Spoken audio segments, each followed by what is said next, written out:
En la madrugada de Año Nuevo, fingí estar dormido en el sofá cuando escuché a mi esposa al teléfono. Terminé con mi amante. Ahora heredo todo de este idiota. Solo espero que muera pronto. Me congelé completo, pero mantuve los ojos cerrados, fingiendo seguir dormido mientras mi corazón se destrozaba. Antes de continuar, suscríbete y activa la campanita, porque cada día publicamos nuevas historias. Deja tu like y cuéntanos en los comentarios desde qué ciudad y país nos ves. Me llamo Javier Morales Ruiz. Tengo 68 años y durante 42 años creí conocer a la mujer con quien compartía mi vida. La noche del 31 de diciembre de 2023 debería haber sido como cualquier otra celebración de Año Nuevo en nuestra casa de Valladolid. Nuria, mi esposa de 62 años, había preparado una cena elaborada: cordero asado, patatas al horno y aquel postre de turrón que tanto le gustaba a nuestro hijo David. Brindamos a medianoche, abrazamos a los vecinos que vinieron a saludar y todo parecía normal, perfectamente normal. Alrededor de las 2 de la madrugada, el cansancio me venció. Nuria aún limpiaba la cocina y yo, después de 3 copas de cava y el agotamiento del día, me dejé caer en el sofá del salón. No llegué al dormitorio. Recuerdo que cerré los ojos pensando en lo afortunado que era, en los años que nos quedaban por delante, en cómo había construido una vida sólida para mi familia. Arquitecto retirado, propietario de 2 inmuebles valorados en 300.000 euros, ahorros prudentes, una pensión digna. Había trabajado toda mi vida para esto: seguridad, estabilidad, tranquilidad. No sé cuánto tiempo había pasado cuando escuché su voz. Al principio pensé que estaba soñando. La voz de Nuria llegaba desde la cocina, amortiguada pero clara. Hablaba por teléfono, y su tono era diferente al que usaba conmigo. Era cálido, íntimo, casi juguetón. Mantuve los ojos cerrados, todavía atrapado entre el sueño y la vigilia. «Ya está, Rodrigo, se acabó. He terminado contigo», decía ella, pero su voz no sonaba triste, sonaba aliviada. «No, escúchame, ya no te necesito. Ahora todo esto será mío. Este idiota tiene el corazón débil, el médico me lo dijo el mes pasado. No le queda mucho tiempo». Mi corazón, que supuestamente estaba débil, comenzó a latir tan fuerte que temí que ella pudiera escucharlo desde la cocina. Cada palabra era un golpe directo a mi pecho. Mantuve la respiración controlada, fingiendo estar profundamente dormido, aunque cada célula de mi cuerpo gritaba por levantarme y enfrentarla. Heredo todo, Rodrigo. Los 2 pisos, los ahorros, la pensión. 300.000 euros en propiedades más otros 150.000 en inversiones. Solo tengo que esperar un poco más. Ser la viuda paciente y amorosa. Se rió. Nuria se rió. Una risa que nunca había escuchado en 42 años de matrimonio. ¿Que por qué termino contigo? Porque eres un riesgo innecesario. Si alguien descubre nuestra relación ahora, podría complicar la herencia. David ya sospecha algo, y no puedo darle motivos para cuestionar nada cuando llegue el momento. David, nuestro hijo. Ella mencionó a nuestro hijo como si fuera una pieza más en su tablero de ajedrez. «No seas dramático», continuó Nuria, y pude escuchar cómo abría el refrigerador, como si estuviera teniendo la conversación más casual del mundo. «Fueron buenos años, Rodrigo. 5 años de escapadas, de hoteles discretos, de mentiras perfectas. Pero ahora es momento de ser práctica. Tengo 62 años. Quiero disfrutar de este dinero, viajar, vivir bien. Y para eso necesito que este matrimonio se vea impecable hasta el final. 5 años.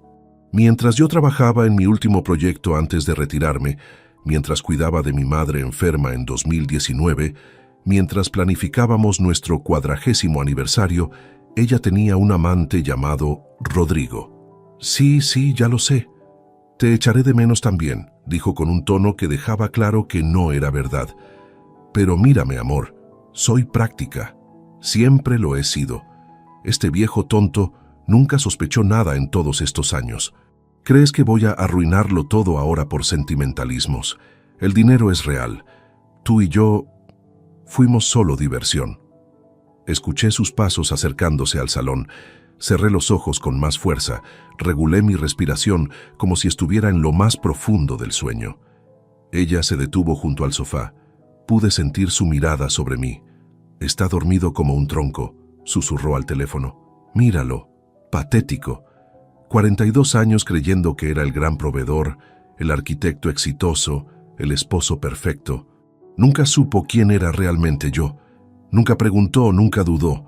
Demasiado confiado, demasiado estúpido». Algo dentro de mí se quebró en ese momento. No fue mi corazón, aunque dolía como si lo fuera. Fue algo más profundo. La imagen que tenía de mi vida, de mi matrimonio, de la mujer que había jurado amarme, se desintegró completamente. 42 años convertidos en cenizas con unas pocas frases crueles. «Bueno, tengo que colgar. Necesito acostarme. Mañana tengo que seguir siendo la esposa perfecta», dijo Nuria con otra risa suave. «Feliz año nuevo, Rodrigo. Gracias por todo. Cuídate». La escuché guardar el teléfono y caminar hacia el dormitorio. Antes de irse, se inclinó sobre mí y me dio un beso en la frente. Un beso frío, calculado, vacío. El tipo de beso que das a alguien a quien ya has enterrado en tu mente. Esperé 30 minutos. 30 minutos eternos, donde cada segundo se sentía como una hora. Cuando estuve seguro de que ella dormía, abrí los ojos en la oscuridad del salón. Mi mente ya no estaba nublada por el shock inicial. Estaba extrañamente clara, cristalina incluso. No sentía rabia, todavía no. Lo que sentía era algo completamente inesperado, claridad absoluta, como si durante 42 años hubiera estado viviendo dentro de una niebla espesa y esas palabras crueles la hubieran disipado de golpe. Por primera vez en décadas, podía ver con perfecta nitidez quién era realmente, qué había sacrificado y quién era la mujer que dormía en mi cama. Me levanté del sofá sin hacer ruido. Fui a la cocina y me serví un vaso de agua. Mis manos no temblaban. Mi mente no divagaba. Todo lo contrario. Cada pensamiento era preciso. Cada emoción estaba bajo control. Miré por la ventana hacia la calle vacía de Valladolid en la primera madrugada del año 2024. «Feliz año nuevo, Javier», me susurré a mí mismo. «Hoy comienza tu verdadera vida». Los primeros días de enero de 2024 transcurrieron en una extraña normalidad. Nuria preparaba el desayuno cada mañana, como siempre. Me preguntaba cómo había dormido. Comentaba las noticias del telediario. Yo respondía con monosílabos, asentía, sonreía cuando era necesario. Actuábamos una obra de teatro que solo yo sabía que era ficción. Por las noches, cuando ella se dormía, yo permanecía despierto en la oscuridad del dormitorio, mirando el techo, procesando décadas de recuerdos bajo una luz completamente distinta. Cada momento dulce ahora parecía contaminado. Cada «te quiero» sonaba hueco en retrospectiva. Me preguntaba cuántas veces había dicho esas palabras mientras pensaba en Rodrigo. El 5 de enero compré un cuaderno de tapas negras en una papelería del centro. No era algo que hubiera planeado. Simplemente pasé frente al escaparate y supe que lo necesitaba. Esa noche, mientras Nuria veía su serie habitual en el salón, me encerré en mi pequeño estudio y abrí la primera página. «¿Quién es Javier Morales fuera de este matrimonio?», escribí en la parte superior. La pregunta me dejó paralizado durante varios minutos. No tenía una respuesta inmediata. Durante 42 años había definido mi identidad a través de roles: esposo de Nuria, padre de David, arquitecto respetado, proveedor familiar. Pero si quitaba esas etiquetas, ¿qué quedaba? Comencé a escribir recuerdos. No los grandes momentos, sino los pequeños detalles que había enterrado. Recordé al Javier de 26 años que soñaba con viajar por Europa documentando arquitectura medieval. El chico que pasaba horas en la biblioteca universitaria estudiando técnicas de construcción sostenibles del siglo XII, fascinado por cómo los maestros antiguos creaban edificios que respiraban con su entorno. Quería diseñar el futuro usando la sabiduría del pasado, escribí, y sentí una punzada de dolor al recordarlo. Quería construir edificios que contaran historias, que respetaran la tierra, que duraran siglos, no edificios comerciales sin alma. Pero entonces conocí a Nuria en 1982. Ella tenía 20 años, yo 26. Era hermosa, práctica, segura de sí misma. Me dijo que mis sueños eran bonitos, pero poco realistas. Necesitas estabilidad, Javier. Una familia necesita cimientos sólidos, no fantasías de vagabundo, me decía con esa sonrisa que entonces me parecía sabia. Así que acepté trabajo en firma comercial. Diseñé centros comerciales, bloques de apartamentos genéricos, oficinas corporativas, proyectos rentables que pagaban bien, pero que vaciaban mi alma un poco más cada año. Guardé mis bocetos de catedrales sostenibles en cajas que nunca volví a abrir. Dejé de hablar sobre preservación histórica porque Nuria ponía los ojos en blanco y cambiaba de tema. Me convertí en el hombre que ella necesitaba, escribí en el cuaderno, y olvidé al hombre que yo era. El 8 de enero, mientras Nuria visitaba a su hermana en Salamanca, abrí mi computadora portátil y tecleé en el buscador: ONGs Preservación Arquitectónica España. No fue una decisión consciente. Mis dedos simplemente se movieron, como si una parte de mí, que había estado dormida durante décadas, finalmente despertara. Aparecieron docenas de resultados. Asociaciones dedicadas a catalogar edificios medievales en peligro, grupos que enseñaban técnicas antiguas de restauración, organizaciones que combinaban turismo sostenible con preservación histórica. Cada enlace que abría encendía algo dentro de mí que había olvidado que existía. Entonces encontré Patrimonio Vivo, una ONG con sede en Barcelona, especializada en documentar y restaurar arquitectura medieval usando principios de sostenibilidad modernos. Su página web mostraba fotografías impresionantes, iglesias románicas del siglo XI en pueblos catalanes olvidados, sistemas de ventilación natural en monasterios cistercienses, técnicas de construcción con materiales locales que reducían la huella de carbono a casi cero. Buscamos voluntarios y colaboradores con experiencia en arquitectura o fotografía, decía el anuncio en su sección de contacto. Nuestro proyecto actual: catalogar y documentar edificaciones medievales en riesgo de colapso en las comarcas de Girona. Miré esas palabras durante largo rato. Voluntarios, colaboradores, Barcelona. Todo parecía imposiblemente lejano de mi vida en Valladolid, de mi matrimonio muerto, de mi rutina vacía. Pero por primera vez desde aquella madrugada del Año Nuevo sentí algo además de dolor. Sentí curiosidad. Sentí posibilidad. Guardé la página en marcadores y cerré la computadora cuando escuché el coche de Nuria en el garaje. Durante los siguientes días continué escribiendo en mi cuaderno nocturno. Llenaba páginas con recuerdos, reflexiones, preguntas que nunca me había atrevido a formular. ¿Por qué nunca cuestioné su amor?, escribí una noche. ¿Por qué acepté tan fácilmente el papel de proveedor silencioso? ¿En qué momento dejé de ser una persona y me convertí simplemente en una función? También comencé a observar a Nuria con nuevos ojos, no con rabia todavía, sino con una distancia clínica casi científica. Notaba cómo revisaba su teléfono constantemente, cómo borraba mensajes después de leerlos, cómo su expresión cambiaba sutilmente cuando creía que yo no miraba. Veía a una desconocida habitando el cuerpo de quien creí conocer.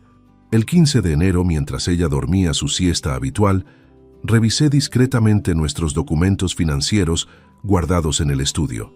No buscaba pruebas de infidelidad, eso ya no importaba. Buscaba entender nuestra situación real. Encontré pólizas de seguro, escrituras de propiedades, estados de cuentas bancarias. Todo estaba a nombre de ambos, como corresponde en un matrimonio.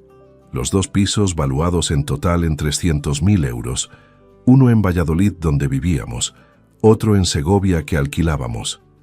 Inversiones por 152.000 euros en fondos mixtos, cuentas de ahorro con 68.000 euros. Casi $500.000 de euros acumulados durante toda una vida de trabajo. Si yo moría mañana, ella heredaría todo automáticamente. Éramos casados en régimen de gananciales. No había testamento específico que dijera lo contrario. David recibiría su parte eventualmente, pero Nuria controlaría el patrimonio completo como viuda. Ella no solo desea mi muerte, escribí esa noche. Ella la espera, la planifica, cuenta los días hasta convertirse en viuda rica y libre. Pero extrañamente, ese pensamiento no me llenó de miedo ni de rabia. Me llenó de determinación. Si Nuria había pasado años planeando mi final, entonces yo también podía planear. No mi muerte, sino mi renacimiento. El 18 de enero tomé una decisión. Me senté frente a la computadora, abrí de nuevo la página de Patrimonio Vivo y redacté un correo electrónico. Mis manos temblaban ligeramente mientras escribía. Estimados señores, mi nombre es Javier Morales Ruiz, arquitecto retirado con 40 años de experiencia en diseño y construcción. Durante mi juventud estudié arquitectura medieval y siempre soñé con dedicarme a la preservación histórica. Ahora, a mis 68 años, deseo ofrecer mi tiempo y conocimientos a su organización. Tengo disponibilidad completa y estoy dispuesto a trasladarme si fuera necesario. Releí el mensaje 3 veces antes de enviarlo. Al presionar el botón, sentí que estaba haciendo algo mucho más significativo que solicitar trabajo voluntario.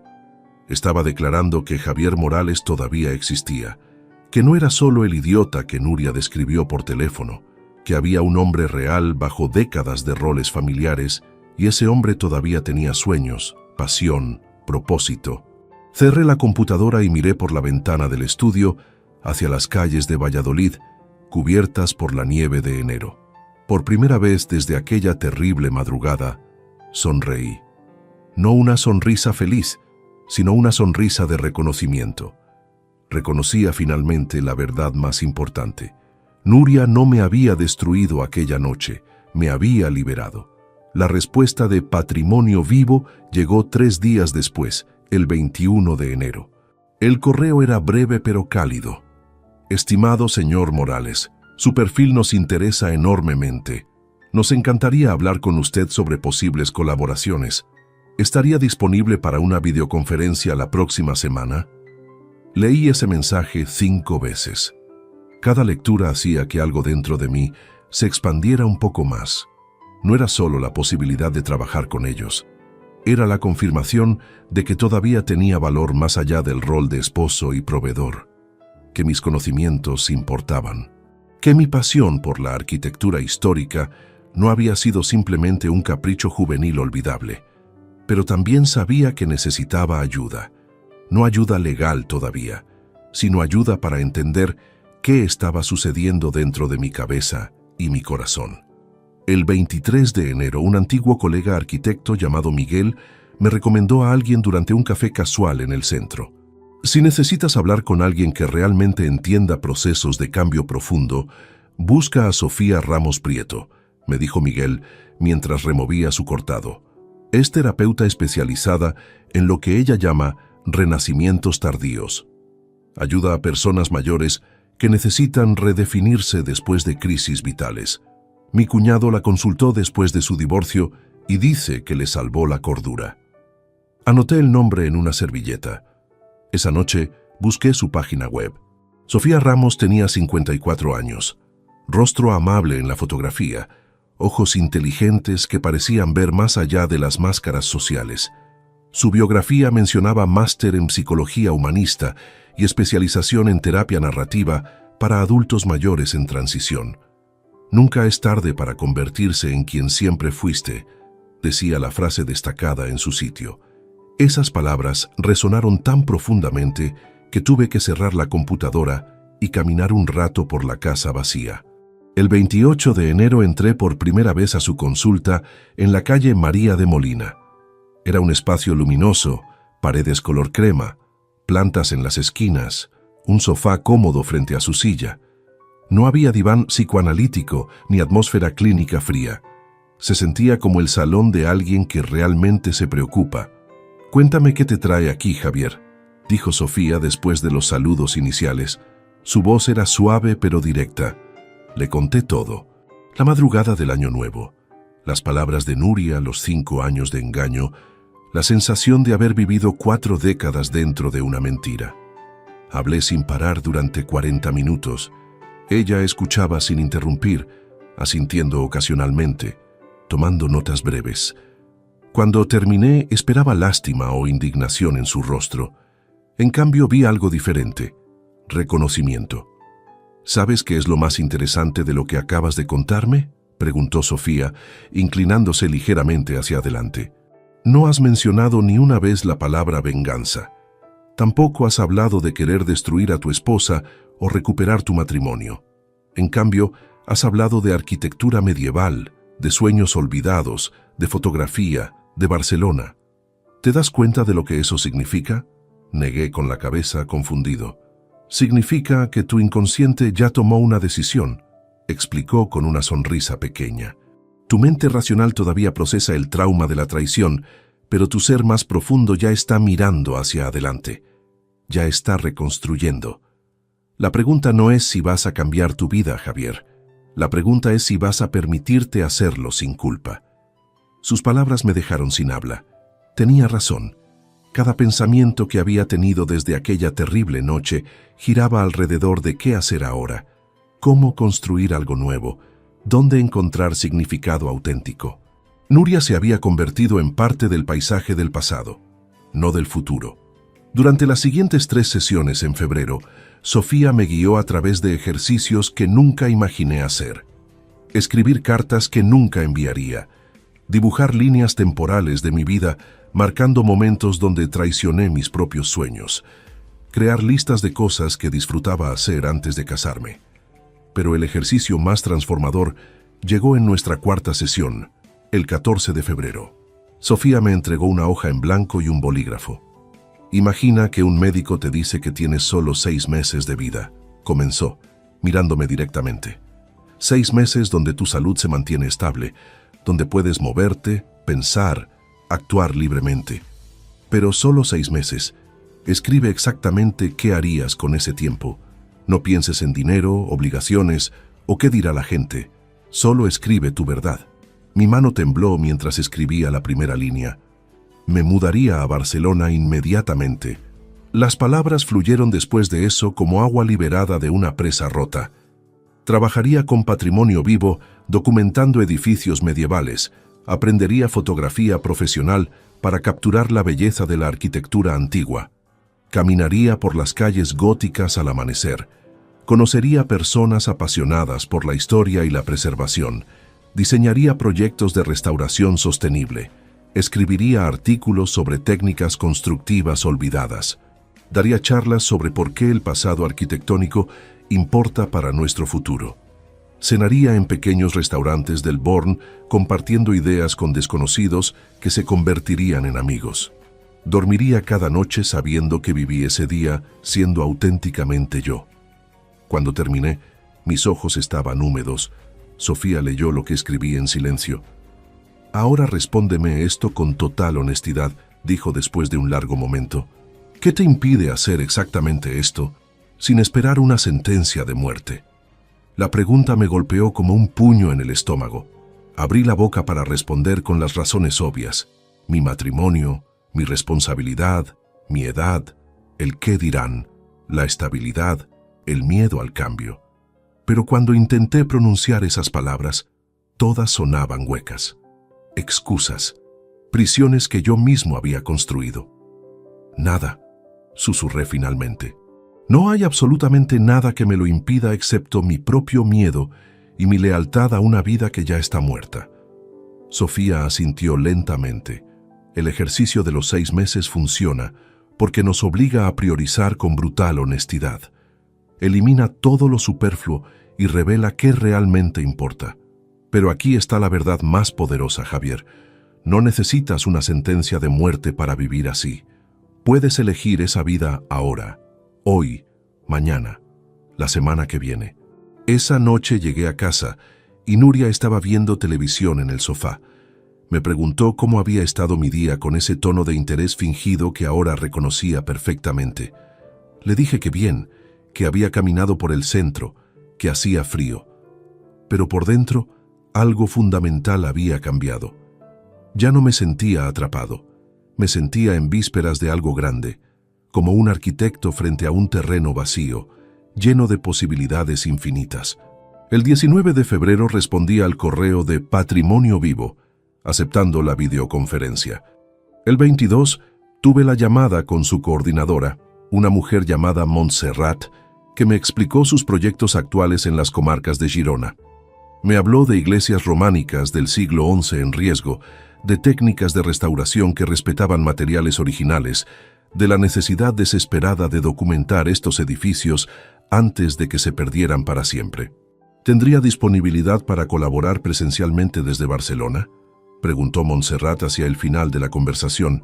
Pensé en mi lista de 6 meses. Pensé en Sofía diciéndome que podía elegir esa vida sin esperar permiso. Pensé en 42 años vividos para otros. Sí, respondí con voz firme. Tengo disponibilidad completa. El 1 de marzo de 2024 tomé la decisión más estratégica de toda esta transformación. Necesitaba protección legal antes de dar cualquier paso visible. No para atacar a Nuria, sino para asegurarme de que mis decisiones futuras estuvieran blindadas contra cualquier intento de manipulación o control. Miguel, mi colega arquitecto, me recomendó a Tomás Navarro Blanco, abogado especializado en derecho de familia y patrimonial. Su despacho estaba en la calle Duque de la Victoria, un edificio antiguo con escaleras de mármol que crujían bajo los pies. Tomás tenía 59 años, cabello gris perfectamente peinado, mirada afilada de quien ha visto demasiadas familias destruirse por dinero. «Señor Morales, explíqueme su situación sin omitir detalles», dijo después de los saludos formales, con un cuaderno legal abierto frente a él. Le conté todo con una frialdad que me sorprendió a mí mismo. Las palabras escuchadas en Año Nuevo, los 5 años de infidelidad, las referencias al seguro de vida y herencia. Tomás tomaba notas meticulosas, sin mostrar sorpresa ni juicio. «¿Tiene pruebas de esas conversaciones?», preguntó cuando terminé. «Solo mi testimonio», admití. «No grabé nada». Tomás asintió lentamente. «Entiendo. Pero no estamos aquí para construir un caso de divorcio por infidelidad, ¿verdad? Usted quiere proteger su patrimonio y asegurar su autonomía para tomar decisiones sobre su propia vida». «Exactamente», confirmé, aliviado de que comprendiera mi intención. «No busco venganza, busco libertad y protección». Durante las siguientes 2 horas, Tomás me explicó mis opciones. Podíamos iniciar proceso de separación de bienes dentro del matrimonio, actualizar testamento para especificar distribución exacta de patrimonio, crear documentos legales que revocaran poderes implícitos y establecer cuentas individuales para proteger ahorros. «Lo más inteligente es hacerlo gradualmente», aconsejó Tomás. «Movimientos abruptos generan sospechas y resistencia. Vamos a reorganizar su situación financiera de forma legal pero discreta. Luego, cuando esté listo para tomar decisiones mayores, tendrá toda la base jurídica necesaria». El 5 de marzo firmamos los primeros documentos. Actualizamos mi testamento nombrando como beneficiarias principales a 3 organizaciones benéficas. Patrimonio Vivo, una fundación de investigación en arquitectura sostenible, y una residencia de ancianos donde había trabajado mi madre. Nuria y David recibirían sus partes legítimas, pero no controlarían el grueso de mis bienes. Este documento es irrevocable mientras esté en pleno uso de mis facultades mentales. Leí en voz alta antes de firmar. Tomás asintió. Su secretaria actuó como testigo y el notario selló cada página con su sello oficial. Sentí un peso enorme levantarse de mis hombros. Paralelamente, abrí cuenta bancaria individual y transferí la mitad de nuestros ahorros conjuntos, 34.000 euros. Era mi derecho legal, parte del patrimonio ganancial que había construido durante décadas. Dejé el resto para que Nuria no sospechara movimientos drásticos inmediatos. El 9 de marzo recibí correo electrónico de Montserrat desde Patrimonio Vivo. El asunto decía: propuesta de colaboración, proyecto Piedras que Respiran. Mi corazón se aceleró mientras abría el mensaje.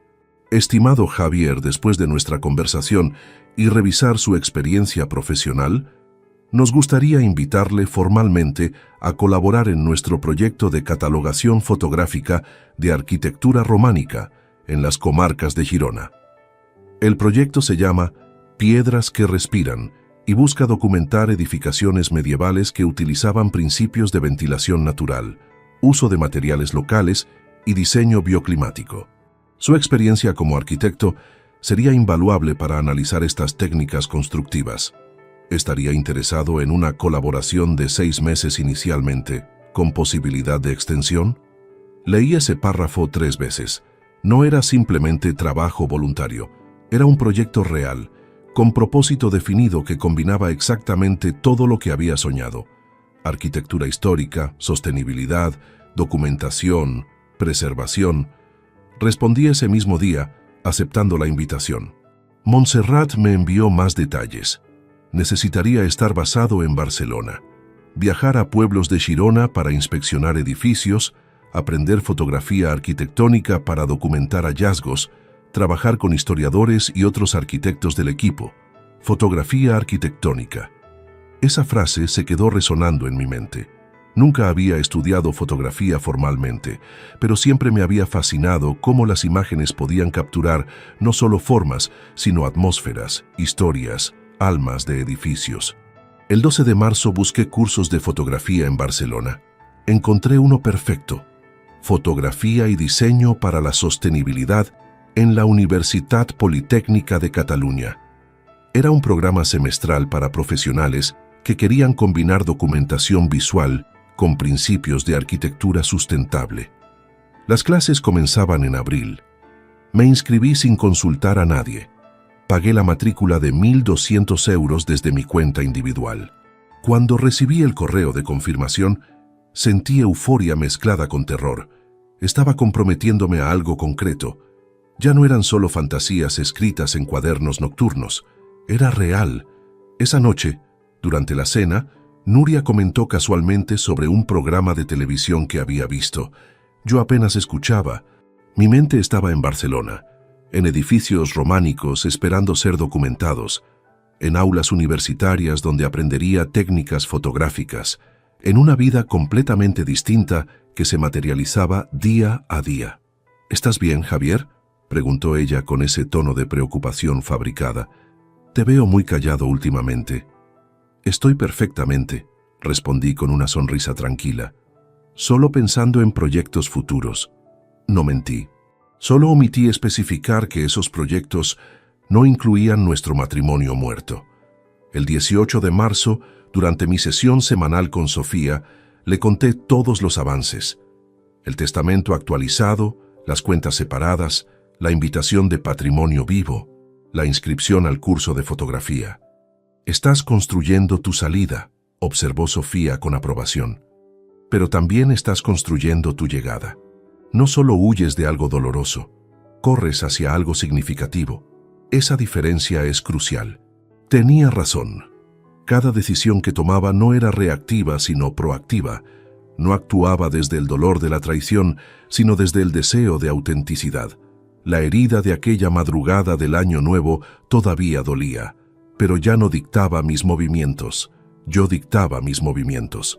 El 26 de marzo recibí por correo postal el material del curso: 3 libros sobre fotografía arquitectónica, una lista de equipamiento recomendado, el calendario de clases presenciales en Barcelona que comenzaban el 8 de abril. Barcelona, 8 de abril. Menos de 2 semanas. Miré esos libros sobre mi escritorio y supe que el momento se acercaba. Pronto tendría que revelar mis planes a Nuria y David. Pronto tendría que pronunciar en voz alta las palabras que transformarían todo. Me voy. Comienzo una vida nueva. Pero todavía no. Necesitaba algunos días más para fortalecer mi determinación, para asegurarme de que cuando diera ese paso sería irreversible. El 8 de abril de 2024 me subí al tren de alta velocidad Valladolid-Barcelona con una maleta pequeña y el corazón acelerado. Le había dicho a Nuria que asistiría a un seminario de 3 días sobre renovación urbana. Ella apenas levantó la vista del teléfono cuando me despedí. La primera clase del curso Fotografía y Diseño para la Sostenibilidad comenzaba a las 10 de la mañana en el campus de la Universitat Politécnica. Llegué con 30 minutos de anticipación, nervioso como estudiante primerizo. El aula tenía ventanales enormes con vista a jardines interiores, mesas de trabajo amplias, equipos de proyección modernos. Éramos 18 alumnos. La mayoría rondaba los 30 o 40 años. Arquitectos jóvenes, diseñadores gráficos, periodistas especializados en temas ambientales. Yo era claramente el mayor del grupo. Algunos me miraron con curiosidad cuando entré, probablemente preguntándose qué hacía un señor de 68 años en un curso así. Me senté en la tercera fila junto a la ventana. Momentos después, un hombre mayor que yo se acomodó en la silla contigua.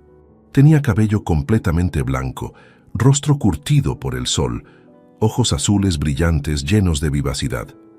«Buenos días», saludó con una sonrisa amplia. «Soy Alberto Jiménez Ortega. Me alegra ver que no soy el abuelo solitario del curso». Me reí, sintiendo inmediato alivio. «Javier Morales Ruiz, arquitecto retirado intentando aprender trucos nuevos». «Psicólogo retirado intentando lo mismo», respondió Alberto extendiendo su mano. Su apretón era firme, cálido. 73 años y nunca toqué una cámara profesional en mi vida. Pero mi esposa falleció hace 2 años y decidí que era momento de hacer todas las cosas que siempre pospuse. Había algo en su franqueza que desarma.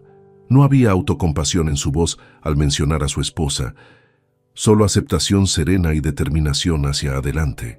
Durante las siguientes 4 horas aprendimos conceptos básicos: composición, iluminación natural, cómo capturar texturas arquitectónicas, la importancia del contexto ambiental en fotografía de edificios sostenibles. Alberto tomaba notas meticulosas, hacía preguntas inteligentes, se reía de sus propios errores al manejar la cámara prestada. En el descanso de mediodía salimos juntos a buscar café. Terminamos en una pequeña cafetería cerca del campus, compartiendo bocadillos y conversaciones que fluyeron con naturalidad sorprendente. «¿Qué te trajo realmente aquí, Javier?», preguntó Alberto después de un rato, con esa percepción directa que debió desarrollar en décadas como psicólogo. «No es solo el curso, hay algo más. Quizás fue su honestidad previa sobre su esposa. Quizás fue la sensación de que podía confiar en este desconocido que no tenía conexión con mi vida anterior». Le conté todo. La madrugada del Año Nuevo, las palabras de Nuria, los meses de transformación silenciosa, el proyecto con Patrimonio Vivo, la decisión de reconstruir mi existencia desde cero.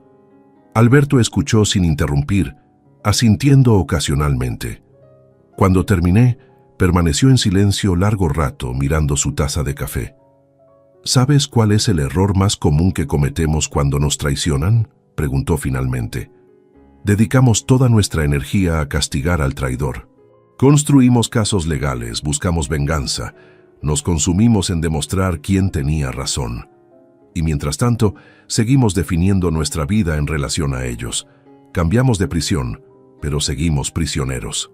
Sus palabras resonaron profundamente. ¿Y cuál es la alternativa? Construir una vida tan plena, tan auténtica, tan llena de significado, que la anterior se vuelva completamente irrelevante, respondió Alberto con intensidad tranquila. No se trata de olvidar el dolor o fingir que no pasó. Se trata de crear algo tan hermoso y real que el pasado pierda poder sobre tu presente. Ese es el mejor contraataque posible. Ser genuinamente feliz sin ellos. Esas palabras se grabaron en mi mente como inscripción en piedra antigua. Durante los siguientes días del curso, Alberto y yo nos volvimos inseparables. Almorzábamos juntos, practicábamos ejercicios fotográficos paseando por el barrio gótico, compartíamos historias de nuestras vidas anteriores. Descubrí que había perdido a su esposa Teresa por cáncer después de 48 años de matrimonio feliz. Teresa me hizo prometerle algo antes de morir, contó Alberto una tarde mientras fotografiábamos la Catedral de Barcelona. Me hizo jurar que no me convertiría en uno de esos viudos amargados que viven en el pasado, que encontraría nuevos propósitos, nuevas pasiones, nuevas razones para levantarme cada mañana. Esta promesa me salvó de la depresión. El 18 de abril, durante nuestra última clase de la semana, el profesor asignó proyecto grupal. documentar fotográficamente edificios históricos de Barcelona que incorporaran principios de diseño sostenible. Alberto y yo decidimos trabajar juntos. «Tengo una idea», dijo él, mientras caminábamos de regreso del campus. «¿Por qué no expandimos esto? Combinamos tu trabajo con Patrimonio Vivo en Girona con un proyecto fotográfico más amplio. Podríamos crear serie documental sobre arquitectura medieval olvidada en toda Cataluña». La propuesta me electrizó. Sería perfecto para lo que quiero hacer, pero necesitaría quedarme en Barcelona de forma permanente, no solo visitas cortas. Alberto se detuvo en medio de la calle y me miró directamente. «Vivo solo en apartamento de 3 habitaciones en Gracia. Una de esas habitaciones ha estado vacía desde que Teresa murió. Si decides mudarte a Barcelona, tienes espacio garantizado hasta que encuentres tu propio lugar, o para siempre, si quieres compañía de viejo cascarrabias».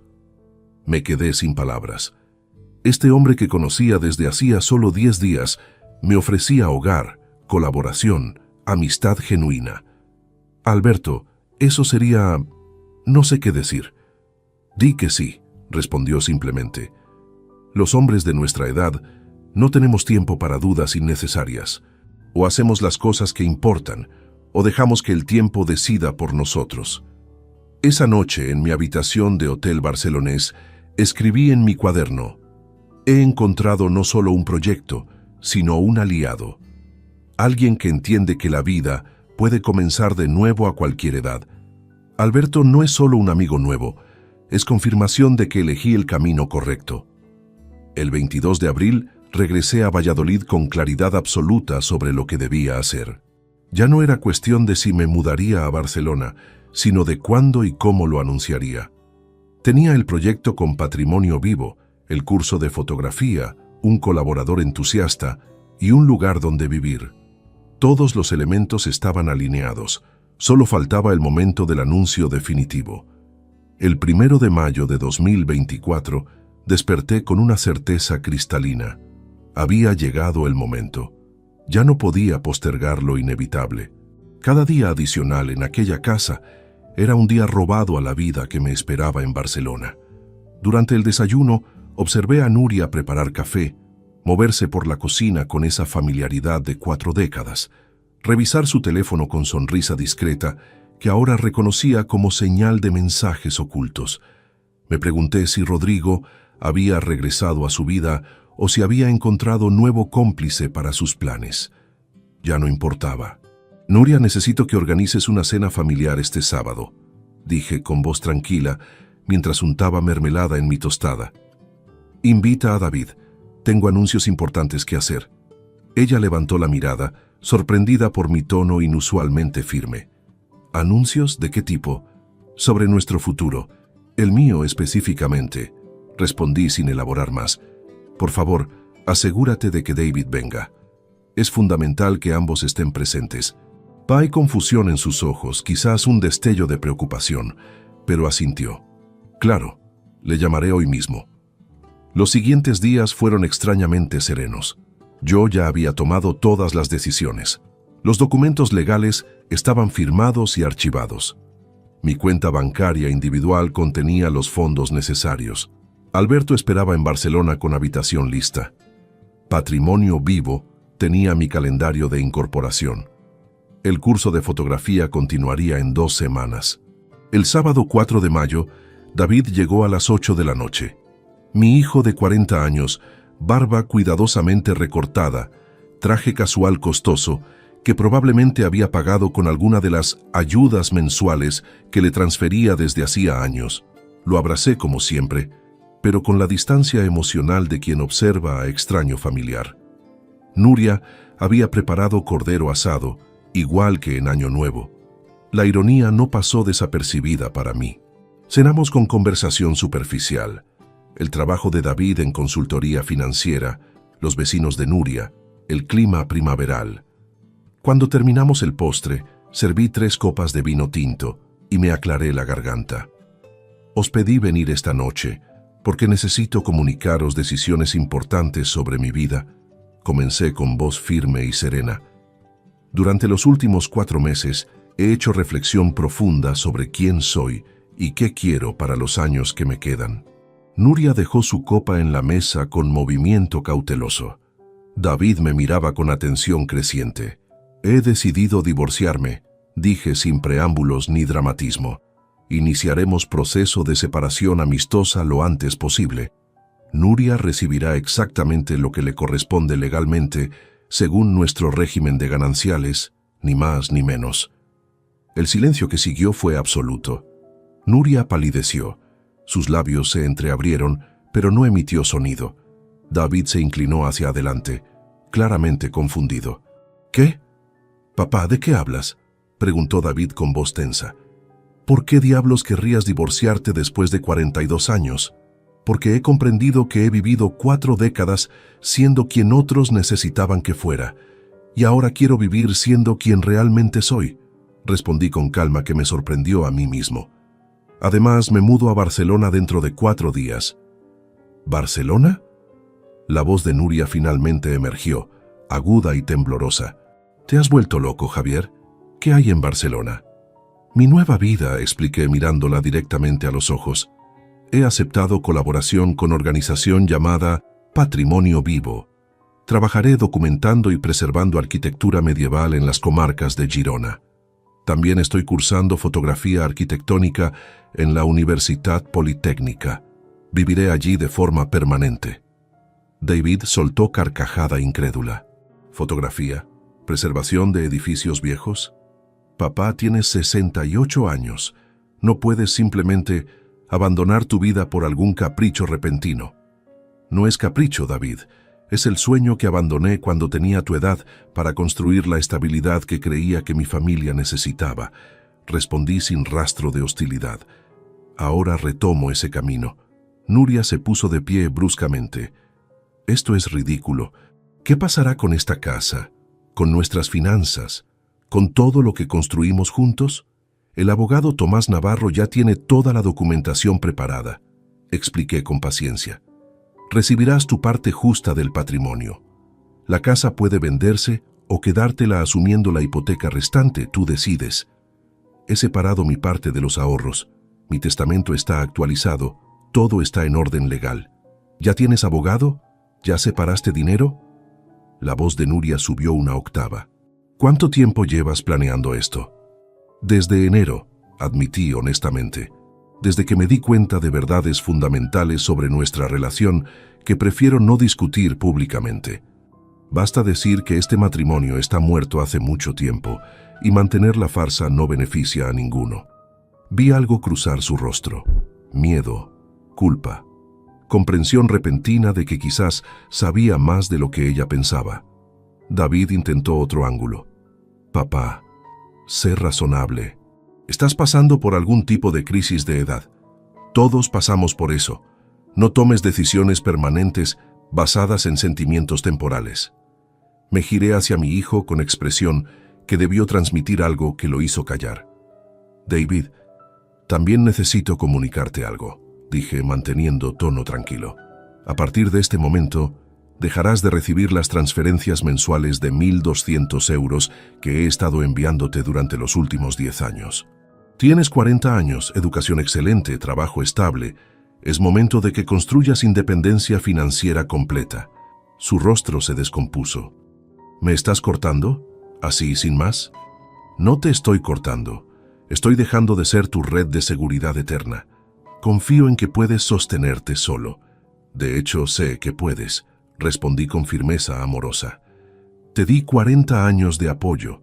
Ahora necesito invertir en los años que me quedan. Nuria encontró su voz, ahora llena de pánico apenas contenido. Javier, esto es una locura. No puedes simplemente destruir una familia ¿por qué? ¿Por fotografía? ¿Por edificios viejos? No estoy destruyendo nada, Nuria. Estoy liberando a todos de una estructura que ya no sirve a nadie, dije levantándome de la mesa. Podemos hacer esto de forma civilizada o complicada. Prefiero lo primero. Los documentos del divorcio llegarán la próxima semana. Espero tu colaboración para finalizarlo rápidamente. Me dirigí hacia las escaleras. Luego me detuve y me giré hacia ellos una última vez. Quiero que sepáis algo. No hay enojo en esta decisión. No hay venganza, solo hay claridad. Claridad sobre quién soy y qué vida quiero vivir con el tiempo que me queda. Os deseo lo mejor a ambos. Sinceramente.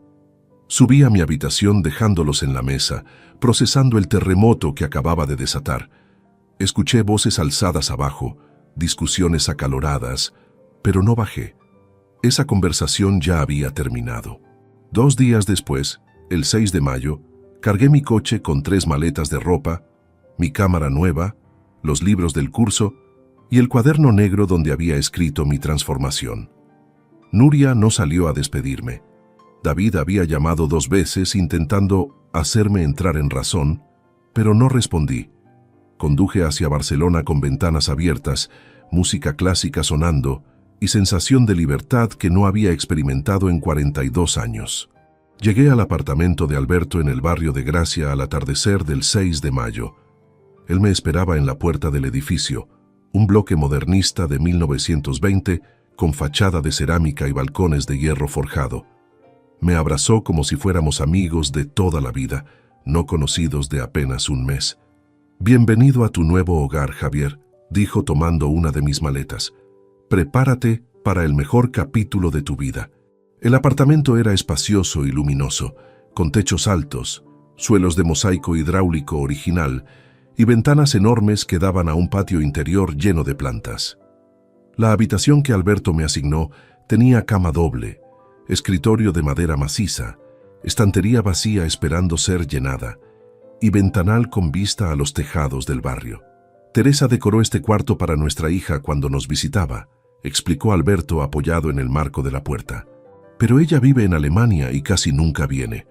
Me alegra que tenga vida nueva ahora». Esa primera noche cenamos en la terraza del apartamento, ensalada fresca, pan con tomate, queso manchego, vino blanco catalán. Hablamos durante horas sobre nuestros planes, el proyecto fotográfico conjunto, las excursiones a Girona que comenzarían pronto. «¿Sabes qué es lo mejor de empezar de cero a nuestra edad?», preguntó Alberto sirviendo más vino. «Que ya no tenemos nada que demostrar. No buscamos impresionar a nadie ni construir carreras brillantes. Solo buscamos significado auténtico». El 10 de mayo comenzó mi trabajo formal con Patrimonio Vivo. Montserrat me presentó al equipo. 3 historiadores especializados en arquitectura románica, 2 restauradores expertos en técnicas medievales, una arquitecta joven llamada Laura Delgado, especializada en sostenibilidad, y varios voluntarios locales apasionados por preservación cultural. Laura tenía 52 años, cabello castaño corto, ojos verdes inteligentes y forma directa de hablar que apreciaba. Durante nuestra primera reunión de trabajo, revisamos el plan para documentar 23 edificaciones en peligro repartidas por 5 comarcas de Girona. Necesitamos no solo fotografías, sino análisis técnico de cómo estas estructuras lograban ventilación natural, captación de luz y uso eficiente de materiales locales, explicó Laura, señalando mapas desplegados sobre la mesa. «Tu experiencia como arquitecto es exactamente lo que falta en nuestro equipo». Por primera vez en décadas, alguien valoraba mis conocimientos profesionales no por dinero que generaban, sino por sabiduría que contenían. El primer viaje de campo fue el 17 de mayo. 5 de nosotros viajamos en furgoneta a un pueblo llamado Santa Pau, en la comarca de la Garrotxa. Allí, escondida entre bosques de robles, encontramos iglesia románica del siglo XI que llevaba 30 años abandonada. Mientras los demás tomaban medidas y fotografiaban detalles, yo me quedé largo rato simplemente observando. Las paredes de piedra volcánica local, los pequeños ventanales estratégicamente ubicados para maximizar luz en invierno y minimizar calor en verano, el sistema de canalización de agua de lluvia tallado en los aleros, la orientación perfecta para aprovechar corrientes de aire natural. Estos constructores del siglo XI sabían más sobre sostenibilidad que la mayoría de arquitectos modernos, murmuré tomando notas detalladas. Laura se acercó, mirando la misma estructura. Exactamente. Por eso este proyecto importa tanto. No estamos solo preservando historia, estamos rescatando conocimiento vital para nuestro futuro. Regresamos a Barcelona al anochecer, exhaustos pero energizados. Alberto había preparado cena y quería escuchar cada detalle de la expedición. Junio transcurrió en rutina que nunca imaginé posible a mis 68 años. Lunes y miércoles asistía a clases de fotografía, aprendiendo técnicas avanzadas de captura, edición digital, composición narrativa.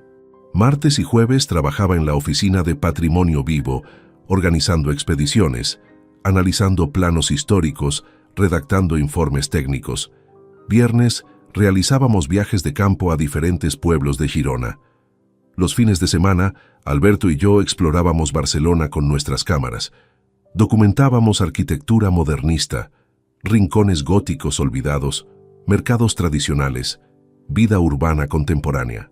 Nuestras conversaciones cubrían todo: filosofía, psicología, arquitectura, pérdidas, renacimientos, significado de vivir conscientemente. ¿Sabías que la palabra nostalgia originalmente significaba dolor físico por el deseo de regresar a casa? Comentó Alberto una tarde mientras fotografiábamos la Sagrada Familia. Pero casa no es un lugar, Javier, es un estado del ser. Cuando finalmente vives auténticamente, llegas a casa sin importar dónde estés geográficamente. Mientras tanto, el proceso de divorcio avanzaba según lo esperado. Tomás Navarro manejaba todo desde Valladolid. Nuria había contratado su propio abogado. Intentó inicialmente bloquear la separación, argumentando decisión impulsiva de hombre en crisis. Pero mi documentación médica, demostrando plena capacidad mental, desmontó esa estrategia. Para julio alcanzamos acuerdo preliminar. Ella se quedaría con la casa de Valladolid, asumiendo la pequeña hipoteca restante. Recibiría 75.000 euros de los ahorros, más la mitad del valor del piso de Segovia cuando se vendiera. Yo conservaba el resto de ahorros, mis inversiones y mi autonomía completa. Era división justa, sin vencedores ni vencidos. David dejó de llamar después de 3 intentos fallidos de hacerme recapacitar. Según Tomás, había preguntado múltiples veces sobre mi testamento actualizado, confirmando mis sospechas sobre sus verdaderos intereses. Pero lo más transformador no fue dejar atrás lo tóxico, sino descubrir lo nutritivo. En Barcelona conocí comunidad completamente distinta a la que tenía en Valladolid. Personas apasionadas por ideas, proyectos, causas mayores que ellos mismos. Ismael, restaurador de 58 años que trabajaba con Patrimonio Vivo, organizaba cenas mensuales, donde arquitectos, historiadores, artistas y activistas ambientales compartían proyectos y debatían sobre preservación cultural. Asistí a mi primera en julio y me encontré envuelto en conversaciones fascinantes sobre técnicas constructivas sostenibles, turismo responsable, educación patrimonial. Javier tiene perspectiva única, comentó Laura durante una de esas cenas. Combina experiencia técnica profesional con pasión recién redescubierta. Sus análisis de los sistemas de ventilación románicos son brillantes. Escuchar esas palabras de reconocimiento genuino me llenó de satisfacción que ningún proyecto comercial jamás había logrado. No me valoraban por mi cuenta bancaria ni por lo que podía proveer materialmente. Me valoraban por mi mente, mi experiencia, mi contribución intelectual. Alberto notó el cambio en mí. «Has rejuvenecido», observó una noche de agosto mientras cenábamos en nuestra terraza. «No físicamente, aunque también, sino en tus ojos. Tienen luz que no tenían cuando te conocí en abril». Tenía razón. Me sentía más vivo a los 68 que en las últimas 2 décadas. Cada mañana despertaba con propósito claro. Cada día aportaba algo significativo al mundo. Cada noche me acostaba satisfecho con cómo había invertido mis horas. Esta era la vida que debí vivir siempre. Y aunque había perdido 42 años en el camino equivocado, todavía tenía tiempo para recorrer el correcto. A finales de agosto, Montserrat convocó reunión extraordinaria del equipo.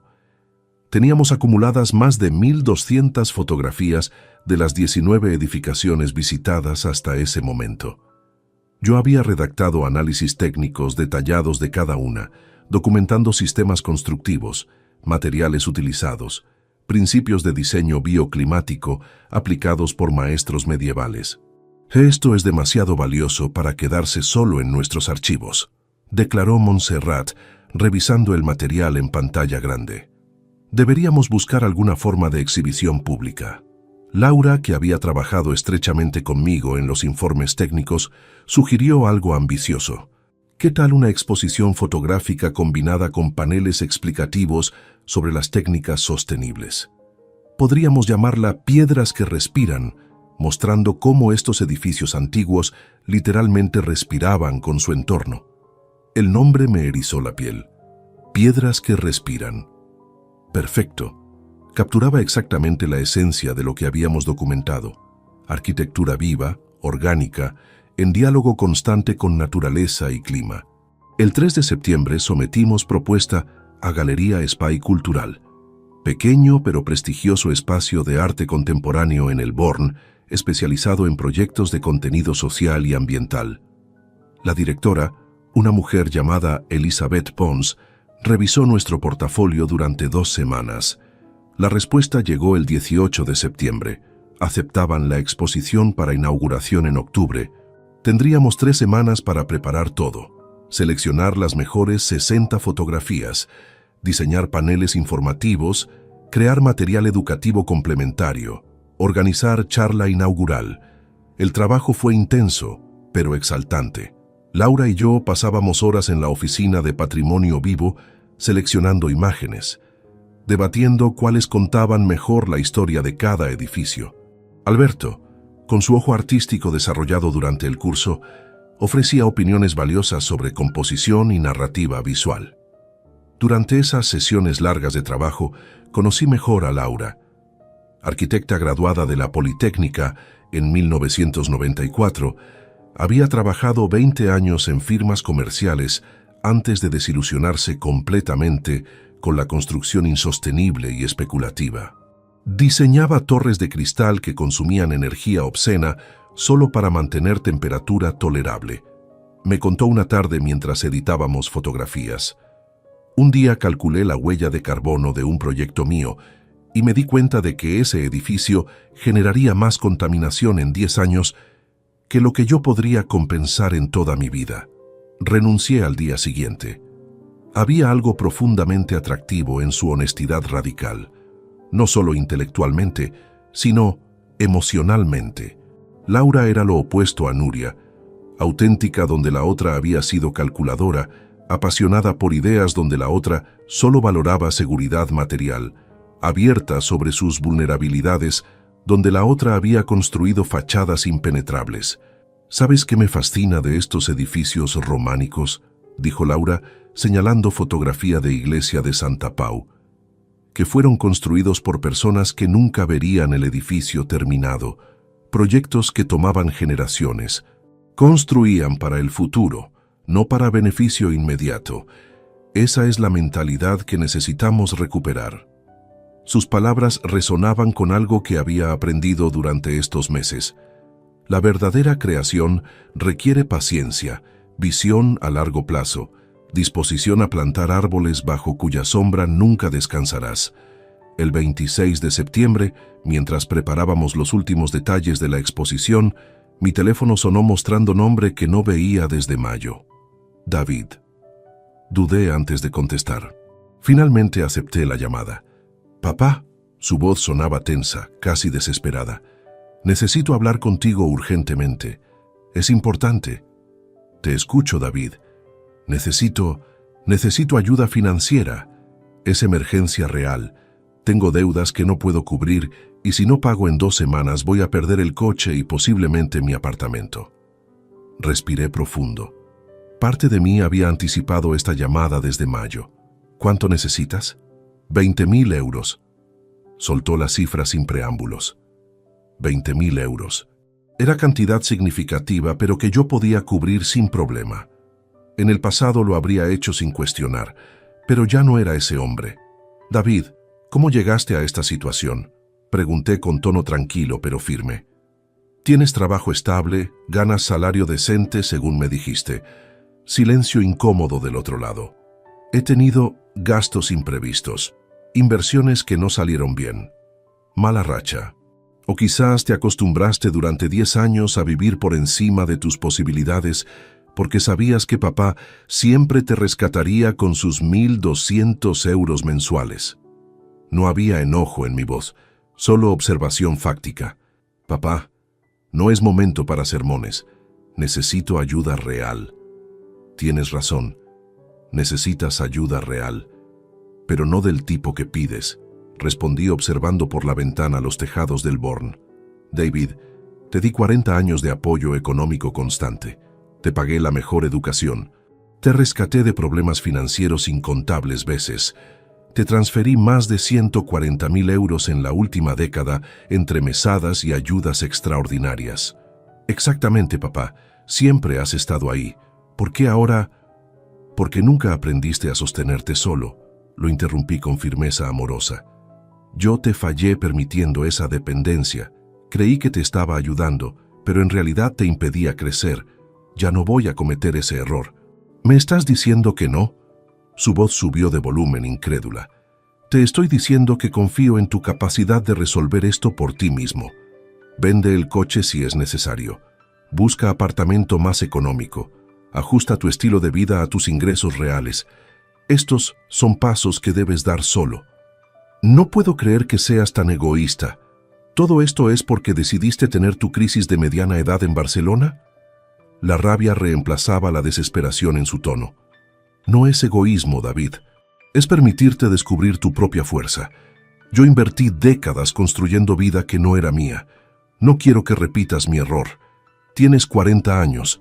Es momento de construir tu propia vida auténtica. Escuché su respiración agitada al teléfono. Esto es por mamá, ¿verdad? Ella dijo que habías cambiado completamente, que te habías vuelto frío. Sonreí amargamente. Por supuesto, Nuria interpretaría mi transformación como frialdad. Cualquier cosa menos controlar era incomprensible para ella. No me he vuelto frío, hijo. Me volví honesto. Contigo, con tu madre y especialmente conmigo mismo. Te deseo lo mejor. Confío en que encontrarás tu camino, pero ese camino no puede depender eternamente de mi billetera. Colgué antes de que pudiera responder. Mis manos temblaban ligeramente. No de duda, sino de certeza. Acababa de hacer algo profundamente difícil, pero absolutamente necesario. Laura, que había escuchado inadvertidamente parte de la conversación desde su escritorio, me miró con expresión comprensiva. Suena complicado. Es mi hijo, expliqué guardando el teléfono. Necesita aprender lecciones que yo debí enseñarle hace 20 años. El amor verdadero a veces significa soltar, observó Laura con sabiduría silenciosa. Es más fácil rescatar que permitir caídas necesarias para crecimiento. Sus palabras validaban mi decisión más que cualquier argumento lógico. La inauguración de Piedras que Respiran fue el 12 de octubre en Galería Espai Cultural. Esperábamos asistencia modesta, colegas de Patrimonio Vivo, algunos estudiantes de arquitectura, entusiastas locales de preservación histórica. Llegamos temprano para preparar todo, colocando paneles explicativos junto a cada fotografía ampliada.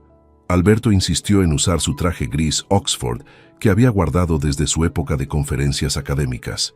Laura llevaba vestido verde esmeralda que hacía juego con sus ojos, nerviosa revisando cada detalle de la exhibición una y otra vez. Yo mismo sentía mariposas en el estómago que no experimentaba desde mis primeras presentaciones profesionales 4 décadas atrás. Cuando abrimos las puertas a las 7 de la tarde, nos sorprendió la fila de personas esperando entrar. No eran solo 20 o 30 como anticipamos, eran más de 150. Arquitectos, historiadores, periodistas, estudiantes, activistas ambientales, curiosos atraídos por la publicidad en redes sociales que Montserrat había gestionado. La galería se llenó hasta el límite de capacidad. Las personas se movían lentamente entre las fotografías, leyendo los paneles donde explicábamos cómo iglesias del siglo XI lograban temperatura interior estable sin calefacción moderna, cómo sistemas de ventilación cruzada aprovechaban corrientes naturales, cómo materiales locales reducían impacto ambiental a prácticamente cero. Esto es exactamente lo que la arquitectura contemporánea necesita recuperar. escuché comentar a un profesor universitario frente a imagen del monasterio de Sant-Pere de Rodes. Olvidamos que nuestros ancestros eran genios de la sostenibilidad. Durante mi charla inaugural intenté transmitir la esencia del proyecto sin sonar académico aburrido. Hablé sobre cómo estos edificios respiraban literalmente, cómo dialogaban con su entorno en vez de dominarlo, cómo contenían sabiduría vital para enfrentar nuestra crisis climática actual. No necesitamos inventar arquitectura sostenible desde cero, concluí mirando al público atento. Solo necesitamos humildad para aprender de quienes construyeron pensando en generaciones futuras, no en beneficios inmediatos. La ovación que siguió me tomó completamente desprevenido. Laura apretó mi mano brevemente, sus ojos brillando con emoción genuina. Pero lo verdaderamente transformador comenzó al día siguiente. Una periodista de la revista Arquitectura y Sostenibilidad había asistido a la inauguración. El 14 de octubre publicó artículo extenso en su edición digital titulado Javier Morales, el arquitecto de 68 años que encontró su propósito documentando sabiduría medieval. El artículo no solo destacaba las fotografías y análisis técnicos, contaba mi historia completa, el retiro profesional, el redescubrimiento de pasiones juveniles, la mudanza a Barcelona, la transformación personal. La periodista había entrevistado a Laura, quien describió mis contribuciones como combinación perfecta de rigor técnico y pasión redescubierta que hace su trabajo excepcional. El impacto fue inmediato y abrumador. El artículo se compartió miles de veces en redes sociales. Otras publicaciones lo replicaron. Universidades de arquitectura contactaron solicitando charlas. Organizaciones de preservación patrimonial pidieron colaboraciones. Estudios jóvenes de diseño sostenible querían consultorías.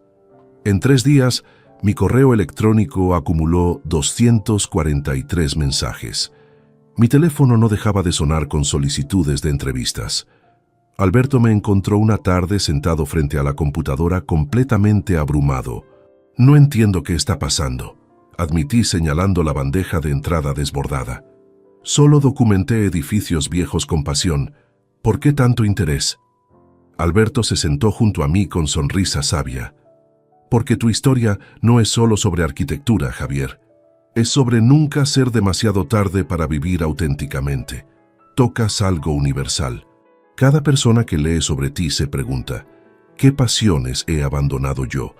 ¿Qué vida auténtica estoy posponiendo? El 22 de octubre recibí invitación para dar conferencia en el Colegio de Arquitectos de Cataluña. Acepté, temblando internamente.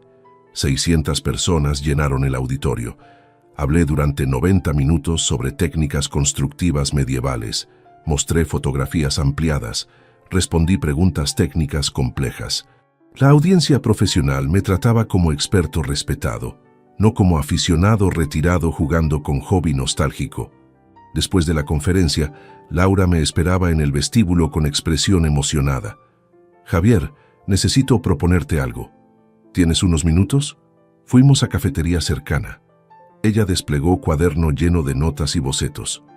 He estado pensando esto durante semanas, comenzó con intensidad contenida. Tu trabajo documental es demasiado valioso para quedarse solo en exposición temporal. Deberíamos convertirlo en libro, no solo fotografías, sino análisis profundo de cada técnica sostenible, historia contextual, aplicaciones modernas posibles. Mi corazón dio un vuelco. ¿Un libro? Un libro serio, continuó Laura, inclinándose hacia adelante. Ya hablé con editorial especializada en arquitectura y medio ambiente. Están interesados si presentamos propuesta sólida. Yo puedo aportar la parte sobre aplicación contemporánea de estas técnicas. Tú aportas el análisis histórico y la documentación fotográfica. Podríamos llamarlo Lecciones de Piedra, arquitectura medieval para el futuro. Miré sus ojos verdes llenos de entusiasmo. En ese momento, comprendí algo que había estado ignorando deliberadamente. Sentía algo por Laura que iba más allá de admiración profesional o amistad colaborativa. Había conexión más profunda, reconocimiento mutuo entre almas que encontraron autenticidad después de años perdidos en laberintos corporativos. Me encantaría colaborar contigo en eso, respondí con voz ligeramente temblorosa.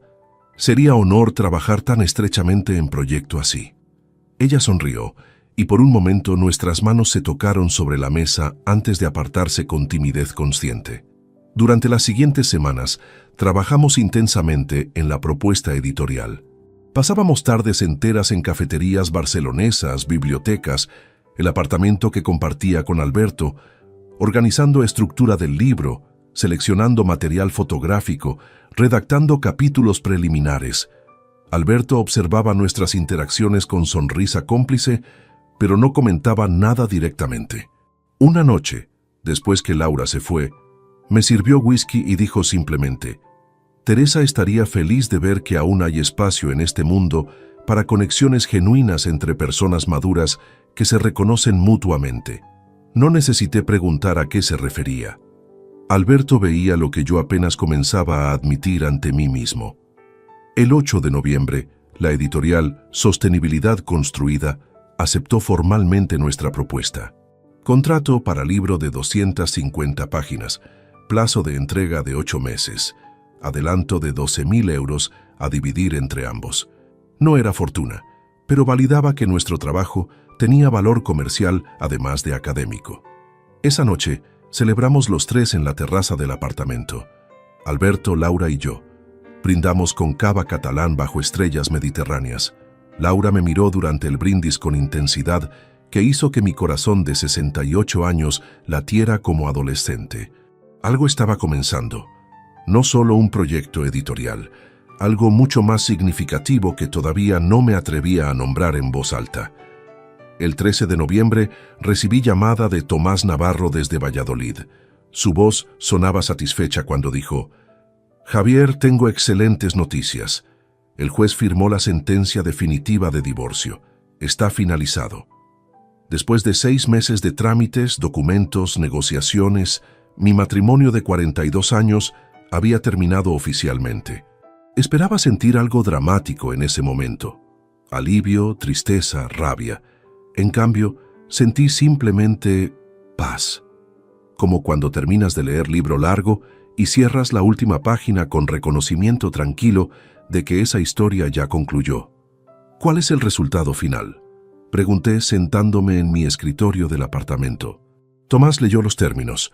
Nuria recibía la casa de Valladolid libre de cargas tras pagar los últimos 8.000 euros de hipoteca, más 52.000 euros en efectivo como su parte correspondiente del patrimonio ganancial.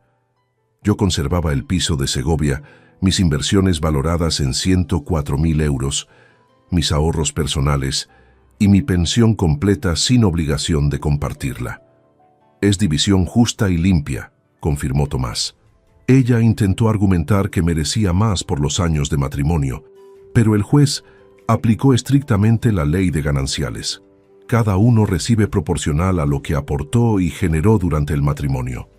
52.000 euros. Nuria había esperado heredar casi $500,000. La diferencia entre expectativa y realidad debía ser devastadora para ella. Pero yo no sentía satisfacción vengativa por eso. Solo sentía gratitud por haber escapado a tiempo. «Hay algo más», añadió Tomás con tono curioso. «Tu ex esposa solicitó que te entregara mensaje personal. Dice que necesita hablar contigo urgentemente, que es importante». «No hay nada que necesitemos discutir», respondí firmemente. «Todo está resuelto legalmente. No veo propósito en comunicación adicional». Insistió bastante. Mencionó algo sobre arrepentimiento. Arrepentimiento. La palabra sonaba hueca viniendo de Nuria. Pero la curiosidad humana es poderosa. Si contacta directamente, decidiré entonces si respondo. El mensaje llegó 2 días después, el 15 de noviembre. No fue llamada telefónica, sino correo electrónico extenso. Lo leí en la terraza del apartamento mientras el sol de otoño calentaba la ciudad. «Javier, sé que no merezco tu atención después de todo. Tomás me dijo que no querías hablar conmigo, pero necesito intentarlo de todas formas. Estos meses han sido los más difíciles de mi vida. Rodrigo me dejó en junio cuando se enteró del divorcio y comprendió que no habría herencia fácil. Resulta que él solo estaba conmigo por lo mismo que yo. Bueno, por razones equivocadas. Continué leyendo con distanciamiento clínico, como quien lee reporte técnico sin implicación emocional. He tenido mucho tiempo para reflexionar, para entender que desperdicié 42 años con un hombre bueno, persiguiendo fantasías de riqueza que nunca me hicieron feliz. Trabajar en tienda de ropa ahora para pagar las cuentas me ha dado perspectiva sobre lo que realmente importa. He perdido todo. A ti, mi estabilidad, mi futuro cómodo y, peor aún, mi integridad. La carta continuaba durante 3 párrafos más. Admisiones de culpa, expresiones de arrepentimiento, solicitud de oportunidad para reconstruir algo, aunque sea amistad. Cuando terminé de leer, Alberto salió a la terraza con 2 tazas de café. ¿Malas noticias? Nuria quiere reconciliación, o al menos eso sugiere, expliqué guardando el teléfono. Dice que Rodrigo la abandonó, que trabaja en tienda de ropa, que está arrepentida. Alberto se sentó junto a mí, observando los tejados de Gracia. ¿Y qué sientes al leer eso? Pensé cuidadosamente antes de responder. Compasión por su situación. Ninguna persona merece ser usada y desechada, pero también gratitud. Gratitud porque aquella noche de Año Nuevo, con su crueldad inconsciente, me liberó. Si nunca hubiera escuchado esas palabras, probablemente seguiría en Valladolid viviendo mentira cómoda. Vas a responder. Sí, pero no con lo que ella espera. Esa tarde redacté respuesta que revisé 3 veces antes de enviar. Nuria, recibí tu mensaje y aprecio tu honestidad. Lamento sinceramente que Rodrigo te tratara como mercancía, porque nadie merece eso. Comprendo que estos meses fueron difíciles para ti y espero que encuentres estabilidad y paz. Pero necesito ser igualmente honesto. No hay camino de regreso. Aquella madrugada de Año Nuevo escuché palabras que revelaron verdad fundamental sobre nuestra relación.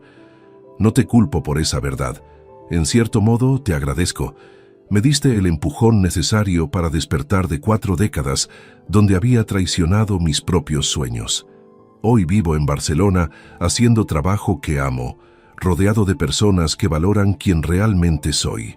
Encontré propósito auténtico a los 68 años. Ese regalo involuntario que me diste es invaluable. No hay rabia en mi corazón hacia ti. Solo deseo genuino de que encuentres tu propia autenticidad. Te deseo lo mejor, sinceramente. Pero nuestro capítulo está cerrado, Javier. Envié el mensaje y sentí peso final levantarse de mis hombros. El 20 de noviembre, Tomás gestionó la venta de la casa de Valladolid. Encontramos comprador que pagó 210.000 euros. Después de pagar a Nuria su parte del acuerdo, me quedaban fondos suficientes para considerar inversión significativa en mi nueva vida. Alberto sugirió comprar apartamento propio en Barcelona. No porque quiera que te vayas, aclaró rápidamente, sino porque a nuestra edad tener patrimonio estable es prudente. Puedes quedarte aquí el tiempo que quieras, pero tener propiedad propia te da seguridad. Tenía razón. Busqué durante 2 semanas hasta encontrar piso perfecto. 60 metros cuadrados en el Eixample, segunda planta con balcón amplio, techos altos, mucha luz natural. Costaba 180.000 euros. Lo compré al contado, sintiendo satisfacción profunda al firmar escrituras que llevaban solo mi nombre. Pero antes de mudarme, necesitaba hacer algo que había imaginado durante meses. A principios de diciembre, compré billetes de tren para recorrido por Europa que siempre soñé. París, Lyon, Florencia, Roma, Viena, Praga. 3 semanas visitando arquitectura histórica que había estudiado en libros, pero nunca visto personalmente. Laura me miró sorprendida cuando mencioné el viaje. ¿3 semanas? ¿Qué pasa con el libro? El libro puede esperar un poco, respondí con sonrisa. Necesito hacer esto, cerrar ciclo, cumplir promesa a mi yo joven. Alberto aplaudió la idea. Perfecto. Y asegúrate de enviar postales anticuadas como turista clásico. El 5 de diciembre partí con mochila ligera y cámara fotográfica. En cada ciudad visitaba catedrales medievales, fotografiaba detalles constructivos, llenaba cuadernos con notas técnicas. Pero más importante, simplemente existía. Caminaba sin agenda estricta, me perdía en callejones antiguos, conversaba con desconocidos en cafeterías. Desde cada ciudad enviaba postal física a la dirección de Valladolid, donde Nuria aún vivía. No por crueldad, sino como declaración silenciosa. En cada una escribía la misma frase: vivo y libre. París, vivo y libre. Florencia, vivo y libre. Viena, vivo y libre. Regresé a Barcelona el 27 de diciembre, bronceado por el sol italiano, rejuvenecido por la aventura, lleno de ideas para el libro. Mi cumpleaños número 69 llegó el 15 de diciembre de 2024. Alberto insistió en organizar celebración en la terraza del apartamento que aún compartíamos, aunque yo ya tenía llaves de mi propio piso en el Eixample. No todos los días un hombre renace a los 68, declaró mientras colgaba luces de colores entre las plantas. Esto merece fiesta digna. Invitó a todo nuestro círculo barcelonés, el equipo completo de Patrimonio Vivo, compañeros del curso de fotografía, colegas arquitectos que había conocido tras la exposición, amigos del barrio. 20 personas que hace apenas 12 meses no existían en mi universo y que ahora formaban el tejido de mi vida cotidiana. Laura llegó temprano con pastel de chocolate casero. «Feliz cumpleaños, Javier», dijo besando mi mejilla con ternura que iba más allá de amistad profesional. Llevábamos semanas bailando alrededor de algo innombrable, acercándonos gradualmente con cautela de personas que conocen demasiado bien el costo de errores emocionales. Mientras los invitados llegaban y la terraza se llenaba de conversaciones animadas, miré la escena con asombro silencioso. Un año atrás, exactamente un año atrás, había estado en Valladolid preparando aquella cena de Año Nuevo que cambiaría todo. Si alguien me hubiera mostrado esta imagen entonces, rodeado de estas personas en esta ciudad viviendo esta vida, no lo habría creído posible. Alberto propuso brindis cuando todos teníamos copas llenas. Por Javier Morales, el hombre que nos demostró que nunca es tarde para elegir autenticidad sobre comodidad, pasión sobre seguridad, vida sobre mera existencia. Brindamos bajo estrellas mediterráneas. Laura tomó mi mano discretamente, entrelazando sus dedos con los míos. Ese gesto simple me llenó de calidez que no había sentido en décadas.